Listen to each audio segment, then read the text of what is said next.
So on to today's topic, an introduction to PKNCA. It's automation of non-compartmental analysis in R, or scripted NCA made easy. It's very straightforward to work with PKNCA. You simply load the library, load your concentration and dosing data, create a PKNCA concentration object. This tells PKNCA how to map to concentration, time, and any grouping factors like treatment or subject. Then you can create a dosing object that maps the dose similarly to the concentration, also by, in this case, treatment and subject. And then you combine the two to get a combined dosing and concentration object. This will help with the calculations for all of the NCA parameters. You perform the calculations with pk.nca on that PKNCA data object, and then you can summarize the results. That's it. Any questions? Okay, maybe a little bit more detail would help. So a little bit about the motivation for writing the PKNCA package and how it can help with your analyses. So it's the right time for an open source NCA package. There's a consortium of people who's drafting suggested NCA validation requirements. There are data standards that are becoming more prevalent. Specifically, the FDA has a requirement that studies must be run in the CDISC STTM standard by December 18th of this year. And the CDISC has an ATOM working group that is standardizing the NCA dataset, ADNCA. This is based on the ATOM basic data structure, and they have an internal draft that is complete and working to finalize it deliver a public draft by the end of this year. There are also STTM pharmacokinetic concentration and parameter domains that have already been standardized. And so these enable any tool to have a good standard basis for working on non-compartmental analysis. Additionally, NCA calculation methods are becoming better defined, where the FDA and FUSE CSS in 2014 wrote a white paper on both the NCA calculations and the recommended reporting for those calculations. So on to PKNCA. What does it do and not do? So what it will do, as you saw in a few slides ago, is it organizes the concentration time and dose time data. It predicts what you most likely need in NCA parameters from the concentration and dosing data. But on top of that, it allows user control of all of the NCA parameter and summary calculations. If what it predicts is not precisely what you're looking for, then it allows modification. It then calculates all of the standard NCA parameters, and the target is the SDTM PK parameter term set. It also will summarize those PK parameters with descriptive statistics. What it will not do, and this is probably important, is that it will not calculate the statistics of your parameters. So for instance, if you're running a biocomparison study, then those statistics would need to be calculated as a subsequent step. It's a relatively simple next step, but within the package, I'm trying to focus it on the real work of calculating parameters. And so one other thing that it doesn't yet have is a graphical interface, like a Shiny app, which was a question that came up on the discussion forum earlier this morning. It is something that the graphical interface is something that is often requested, and so it will likely be a forthcoming feature. However, having a graphical interface is different than the actual calculation, so it will likely be a different package, something like PKNCA Shiny, that uses the output from the PKNCA package. And more specifically, PKNCA will calculate all of the NCA parameters that you expect. Here's a very incomplete list. And when it's doing these calculations, it only calculates the requested and required parameters. In other words, it won't if you don't ask for Cmax, it won't calculate Cmax unless it's required for some other calculation. So for example, if you request AUC infinity, but don't request half-life, the calculation of AUC infinity requires half-life, so it will calculate that first. On top of the standard calculations, it also does NCA-related calculations.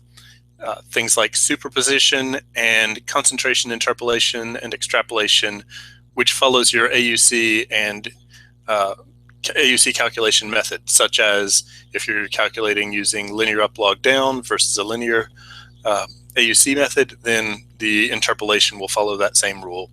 Also, the AUC type you have, so AUC last, AUC infinity, or AUC all, it will also follow that for the concentrations after T last. And then finally, it will calculate time to steady state.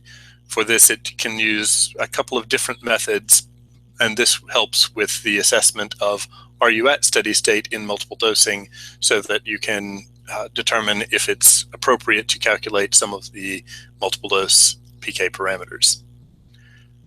On top of this, it will accept any input data. As long as you have concentration, time, and whatever grouping factors are important, it will take that. It then provides an SDTM PP ready output. I call this PP ready, so the PP domain is pharmacokinetic parameters, for those who may be less familiar with SDTM. I call it PP ready because it is all of the outputs that are required for SDTM are more than are required for just doing NCA calculations. So it's relatively simple to wrap the PKNCA in something that will take SDTM input, do the calculations, and then have SDTM output. That is one of the future features intended for PKNCA. It will track the data from the input to the output. So as soon as you put it in that PKNCA conc object and the PKNCA dose object, it tracks all of your changes, it tracks all of your options that you choose, and keeps track of those through the final calculations. And also provides a hash to prove that the calculations were done with a given version of PKNCA on a given date by a given user with the given input data and options. It is also tested and internally validated. It has over 800 test cases for the code itself. And as new features are added, new test cases are added to ensure that we have no new bugs creeping in, no regressions of existing features. On top of that, there are plans for the future. Where do we want to get by version 1.0? Well, take all of the current features and then add on cleaning the concentration, time, and dosing data. So within that, what it will do is it will look for missing concentrations and time deviations and update the data set tracking those changes where it needs to add a concentration, interpolate a concentration, or similar. On top of that, it will track file read and data manipulations all the way to tabular output. So as I said over here, it will track the data from when you create a PKNCA concentration object to the final output. Well, the intent of version 1.0 is to track all the way back to either a file read or a database read and carry that forward all the way to the final tabular outputs. And finally, the last major feature that's intended by version 1.0 is to improve prediction of the desired parameters. So for instance, have a better set of parameter selections made based on your specific data. Currently, it will look at your concentration and dosing data and determine what the likely dosing interval is when you have dense PK measurements, and then how to calculate the parameters for each of those. The intent is to improve that prediction accuracy by incorporating more test cases and more examples of how a user may want to have the calculations performed. And so what should you do after this tutorial is complete? Well, if you haven't already, you should get a copy of PKNCA. For that, you can either get the development copy, which is on GitHub at this link, or you can get the released version on CRAN at this link.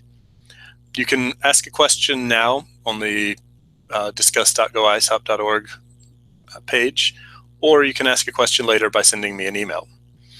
On top of that, you can read the vignettes for how to use PKNCA. Presentations, including the one you're seeing now, are available on GitHub, and examples of the code are also available compiled as vignettes within the package on CRAN.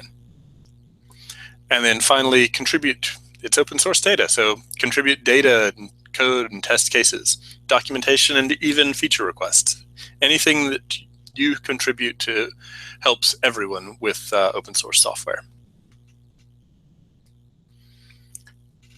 So as I don't see any new questions on the webinar quite yet, let's go ahead and move into the first example.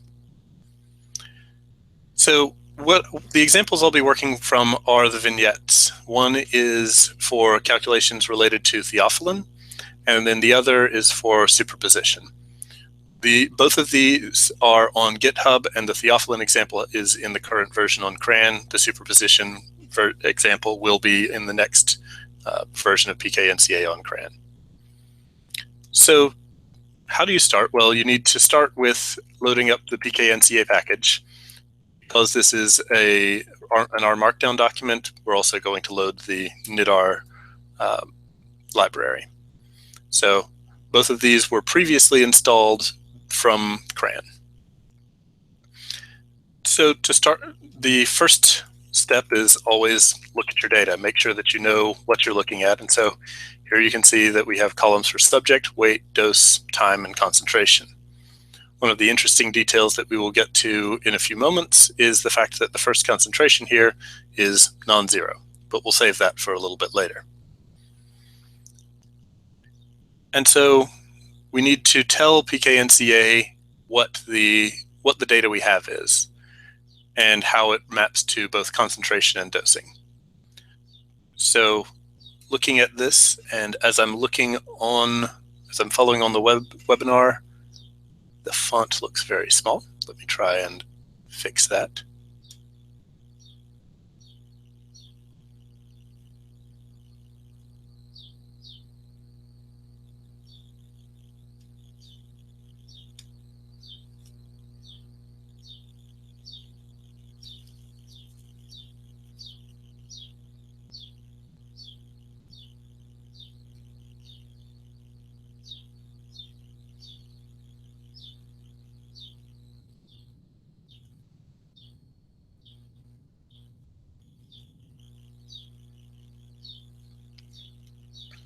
Okay, hopefully this is a little bit better. So looking at this, we've loaded the PKNCA library, we've loaded the NIDAR library, and we have looked at our data set where you can see the subject, weight, dose, time, and concentration columns. Next, we will tell PKNCA how our data map into what PKNCA needs to know. So we're going to create a PKNCA conc object, which maps the concentration and time to any grouping factors, in this case subject, but you can use as many different grouping factors as you want.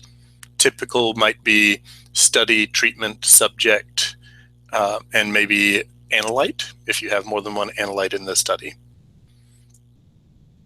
For that, just create a concentration object. And then next, we need a separate object for the dose. And so for that, what we'll do is we will create a dose data frame, which will just take the dosing, and all of the dosing in this data set happens at time 0, takes that, and you can see that subject 1 had a dose of 4.02, etc., all the way down to subject 12 has a dose of 5.3.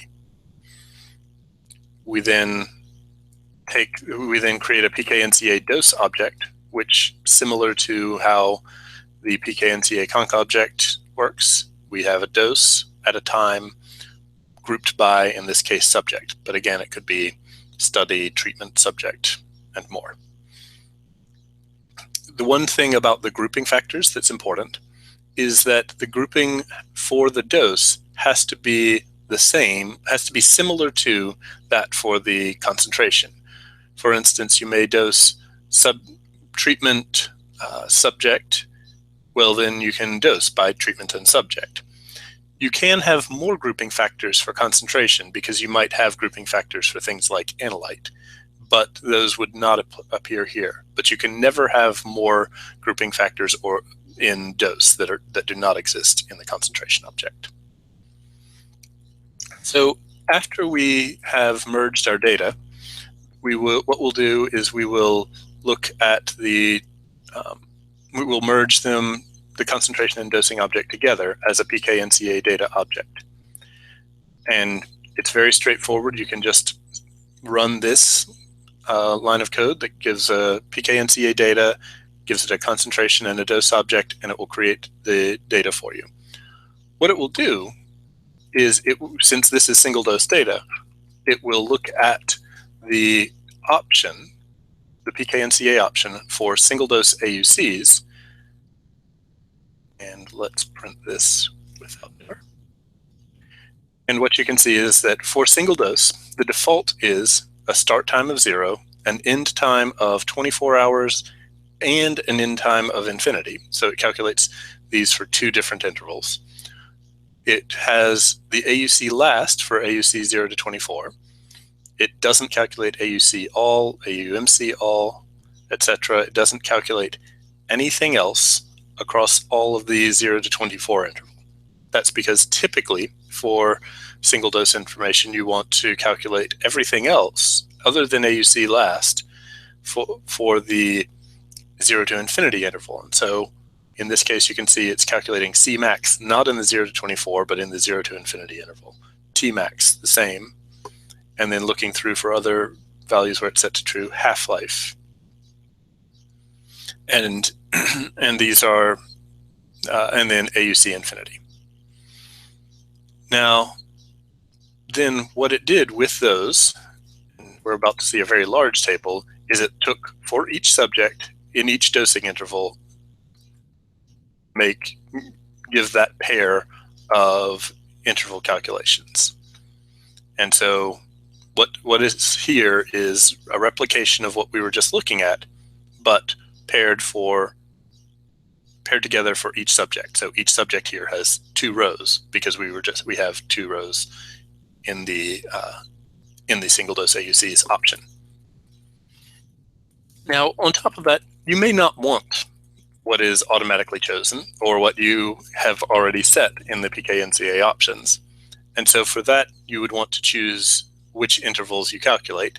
And so in this case, we're calculating for AUC for the start time of 0 and end time of infinity. We want Cmax, Tmax, AUC infinity, and AUC last.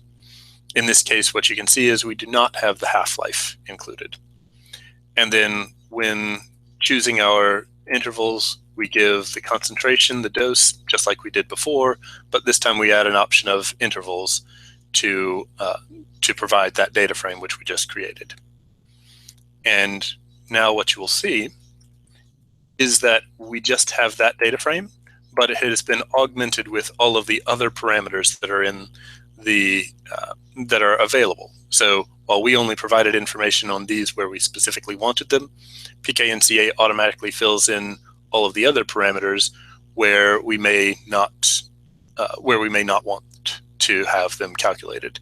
But it shows it for every parameter so that it's very explicit in what is and is not being calculated. You can also see from this the exact list of parameters that PKNCA currently has in the calculation set. And the list here are the column names.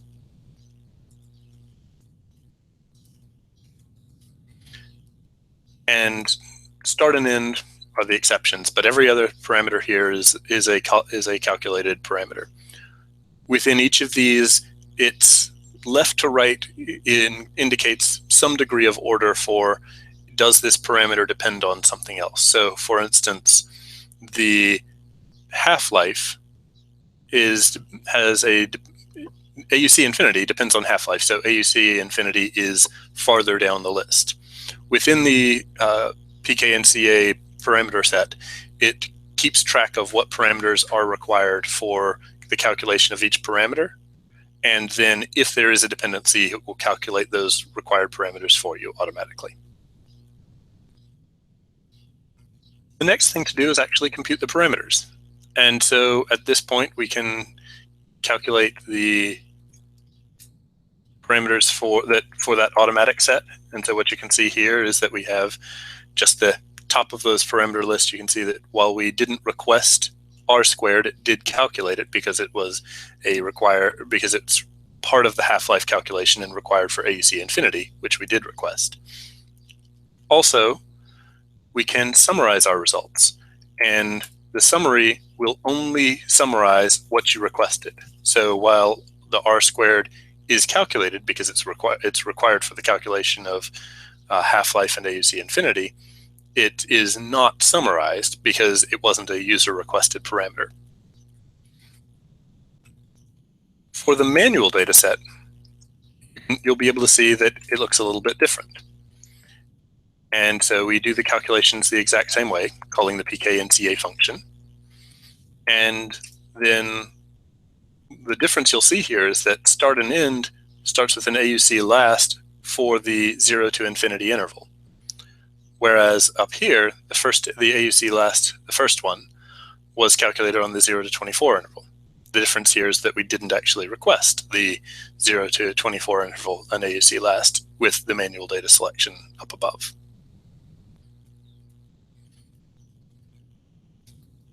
And then when we summarize, since we only had one start and end of the interval, we only have one start and end for the summary table, and you can see the same parameters calculated as you would expect.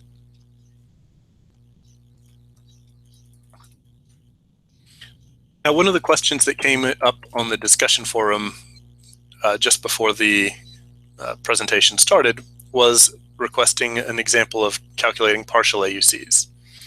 And so I'll pause here, I'll regroup here to do that example. And it's really exactly this. You would calculate the my intervals, and within setting these intervals, you just give whatever start and end time you want. So instead of start equals 0, we can just say start equals 0, 0. We want both of our intervals to start at 0. We want our end maybe to be 2 hours for the first interval and infinity for the second. And then within each of these, we want to calculate Cmax for both of them, Tmax for both of them, AUC last for both of them. But as a guess, AUC infinity isn't going to be very informative for a 0 to 2 hour interval. So what we can do is set it to false for the first one. So now what this data frame looks like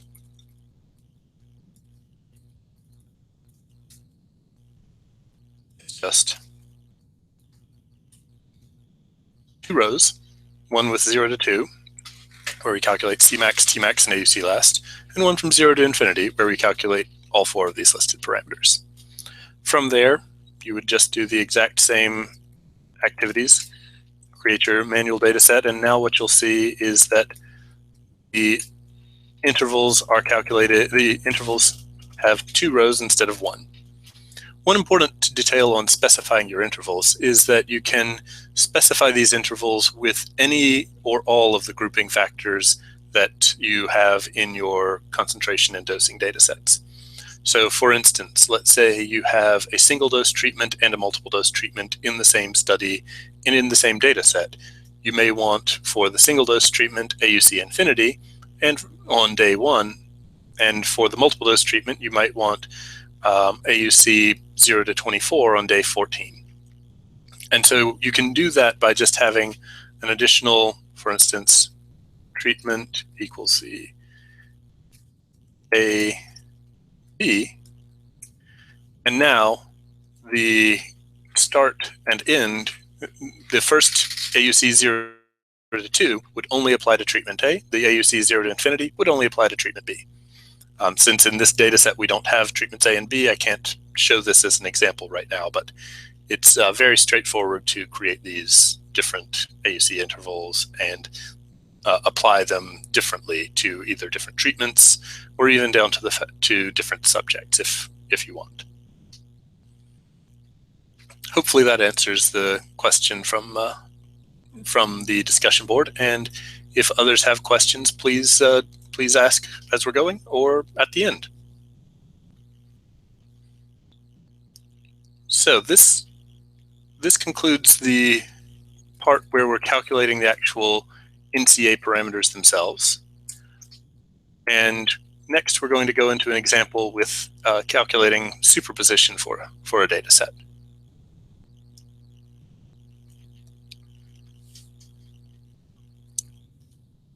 So similarly to the previous example, we need to load up the libraries that we're using. We'll be loading the PKNCA library, no surprise there, because this is part of a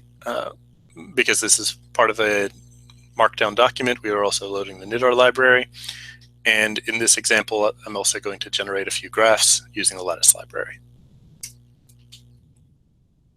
So again, we'll be working with the Theophylline data set. It's identical to what we were looking at before. And so we are providing the same PKNCA concentration object that we did previously. Of note, the superposition function can either work with a PKNCA concentration data set, or you can use just raw concentration and time data columns. You don't have to go through the entire work of generating a PKNCA concentration data set. Not that it's all that much work. Now, what we need to do is we will just perform steady superposition of your concentration data with a dosing interval of 24 hours and going by default to steady state. But there's a problem.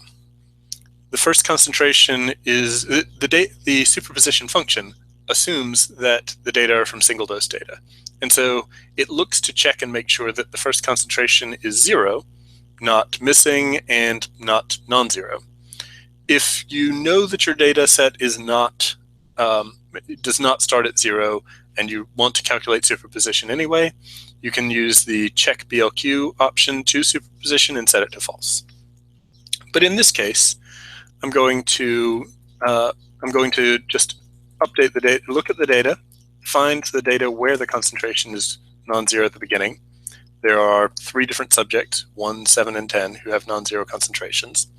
They're all relatively low, and just knowing the data set, I know that these concentrations are low compared to their Tmax. So we're going to assume that they are either errors or negligible enough that they can be corrected to 0. And so we will set them to 0 in the Theophylline corrected data set that I just created, and then create the my concentration corrected PKNCA concentration object with that data set. Now we'll perform the exact same function, calling superposition on the concentration data set with a dosing interval of 24 hours. And it does all of the required calculations.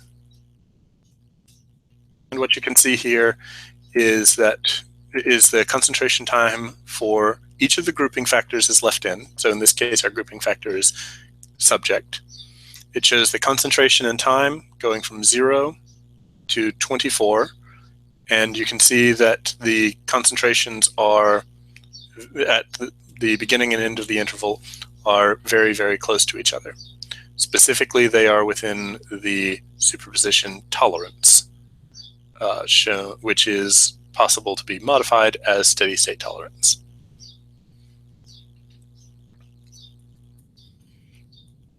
Now, PKNCA will also allow non-standard superposition calculation. So you don't have to go all the way to steady state. Let's say you want just 2 doses to be administered. Well, what you can do is you can calculate unsteady state PK, and then within that you can look at this, and you'll see that for subject 1 at the beginning of the second dose, just pre-dose for the second dose, their concentration is 3, whereas at the end of the dose it's 4. And for subject 2, you can see that at the beginning it's 0.9, and again, it's not at steady state. You can set n.tau to any number that you want, and that will be the number of dosing intervals that it will calculate. Now, Another example may be you want more doses during the dosing interval than 1. So maybe you have dosing at times 0, 2, and 4 within a 24-hour period, and you want to take that to steady state.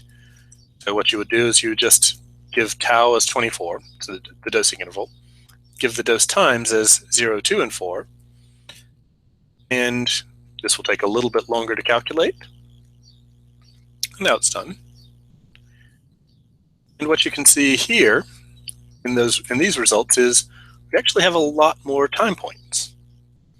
So let's look up just to see that for subject 1 we have times 0, 0.25, 0.37, 0.57, whereas before we had 0, well, we only had 12 time points for subject 1, and now we have many more.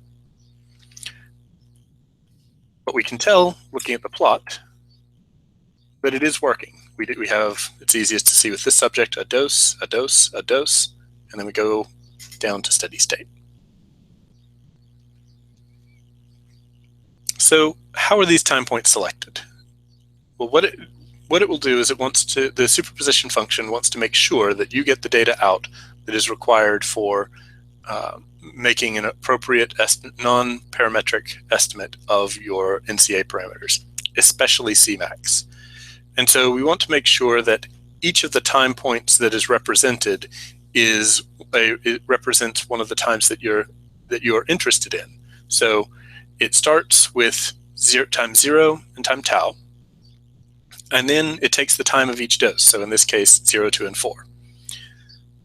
Then what it does is it makes sure that every value from the original data set for that subject from the time column modulo the dosing interval, so shift each of those values into the dosing interval, and then repeat those for each dose. So looking at the first data set, we might say if someone has concentration at time 0, 1, 2, then but they're dosed at time 0 and 4, then we would have concentration. Then we would have measurements at time 0, 1, 2, 4, 5, and 6, and then again and then another at time tau.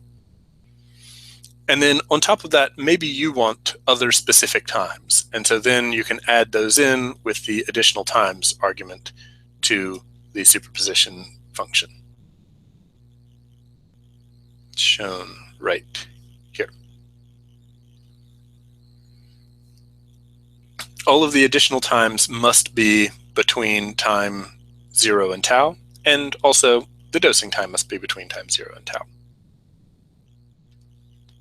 So let's look at just how many points we have there. So with subject 1, we have 12 points when the dosing interval is the simple 0, 24, 48, etc. But when we have the dosing at times 0, 2, and 4, then we end up with 34 points in the dosing interval. And one final note on the superposition function is that, as I noted earlier, the interpolation and extrapolation used with superposition and within all of PKNCA align with the currently selected AUC method. So and AUC integration method.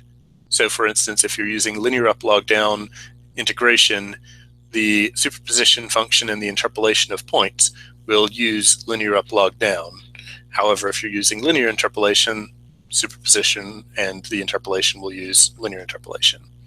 And then if your AUC extrapolation method is anything other than AUC, it can be anything. It can be AUC last, AUC infinity, or AUC all. And these can be modified with the AUC method and the extrap method of the superposition function. This allows you to have full control over how PKNCA works. The final detail that I'd like to mention, and if you have any questions before we complete, please go ahead and ask them now, is how you can set up options for your NCA. So for each calculation, there are many different options that might be used. So, for instance, the adjusted R-squared factor and the R-squared requirements for half-life, the minimum number of points for half-life, the minimum span ratio and percent extrapolation for reporting. And all of these different choices can be set using PKNCA options. If you have a different institutional or personal requirement for any of these parameters, you can set them once at the beginning of your script and have them apply to all of the different calculations. These will help with each of the different calculations these apply to each of the different calculations, so they can be overridden at any point. And I just got a question online asking, can I comment on the speed of NCA routines in PKNCA, especially with large data sets? The example is model simulated data sets that might run 100 to 1,000 simulation repetitions. PKNCA is all written within basic R, just so that it's easier to follow the code itself. You've seen some real NCA calculations that are being done in front of you, and it generally will take seconds or less to run a normal NCA calculation with a normal data set. PKNCA is parallelized across all available processors if you're using a Unix-like operating system. So typically within pharmacometrics, this will be either Linux or Mac OS. And in that case, it will use all available processors. So those seconds will be decreased based on your computational power. For very large data sets, I have not run any PKNCA runs across model simulated data sets with potentially thousands of repetitions. It could take some notable amount of time, but if I were to guess, it would be significantly less time than the simulation itself. In my experience working with PKNCA with some larger clinical studies with hundreds of subjects and potentially 4 to 6 dense PK intervals where you're wanting to have calculations done, it still takes a single-digit number of seconds at most. So I would assume that PKNCA will run relatively quickly for simulation runs compared to the simulation itself. Also, you can make it so that as you're running these simulations potentially across a grid, that PKNCA would also run on that same grid, part of the advantage of PKNCA being scripted and being available in R.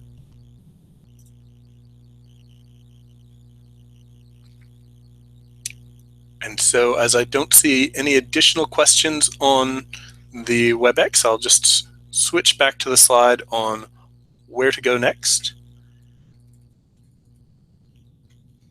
And so please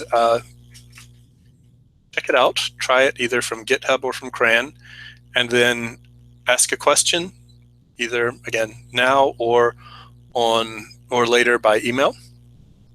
And then finally, please definitely, as you're working with it, help contribute. Contributions can be anything, like including data, code, test cases, documentation, feature requests, or if you find a bug. So with that, I will thank you very much for your attention, and I appreciate everyone's time today. Hope you enjoy PKNCA, and I hope you have a great day.